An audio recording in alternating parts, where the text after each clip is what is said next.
xarunta daryeelka carruurta agoonta kuwa cuuryaamiinta iyo kuwa darbajiifka ee daryeel oo ah xarun lagu daryeelo ku dhawaad 200 oo carruur ah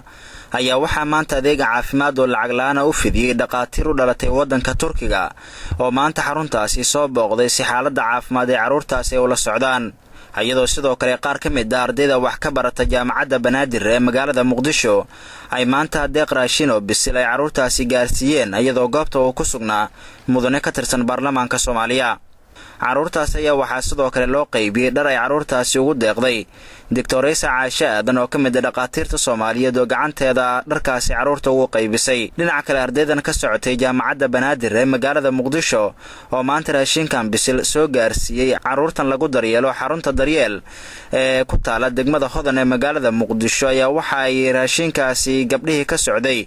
kana mid ah ardayda jaamacadda Banaadir ay gacantooda ay ugu kariyeen carruurtaasi si markaasi ay ugu qaybiyaan magaciga Mahad Cabdi Ciise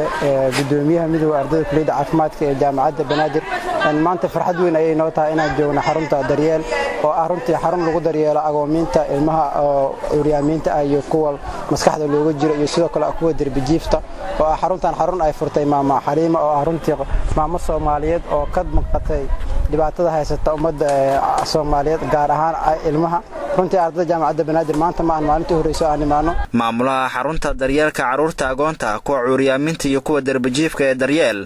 Xaliima Maxamed Macalin ayaa ka hadashay deeqdan maanta la soo gaarsiiyay xaruntan waxaan kaloo halkaan u mahadcelinaa ardayda jaamacadda meel kasta ay joogaan jaamacadda Banaadir oo aan leeyahay magacii Banaadir waa ku dhaqaaqdeen sababtoo ah cadaaladii hadda soo dhawaatay jaamacadda Banaadir iyo meeshii cadaaladda lagu furayo oo maanta gacantiisa haysato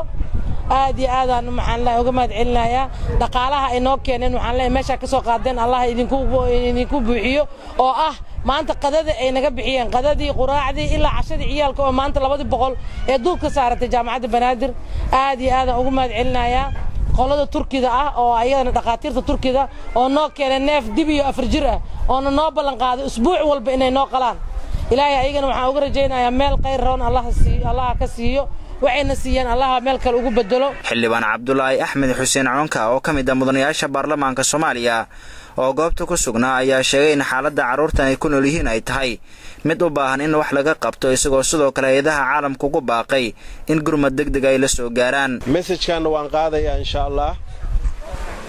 waa gudbinayaa raboorkan waa ku darayaa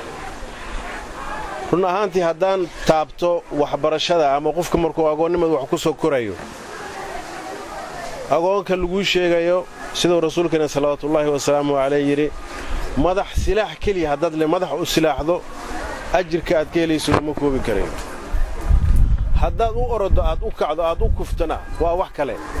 ajirku baa wax kale ku sii noqday run ahaantii horta walaasheen ilaah ma mahadle khayr Allah si dadaalkay qabatay waa waajib wadanimadeedii bay gubatay damiirkeeda ay Soomaaliya tustay xarunta daryeelka carruurta agoonta kuwa cuuryaamiinta iyo kuwa darbijiifka ee daryeel oo ay ku sugan yihiin ku dhawaad 200 oo carruur ah ayaa dhawaan waxa ay ka codsadeen dawladda federaalka Soomaaliya hay'adaha caalamka iyo qaybaha kala duwan ee bulshada in gurmad degdeg ah la soo gaaro Ibraahim Gudle Isxaaq telefishinka qaranka Soomaaliyeed Muqdisho.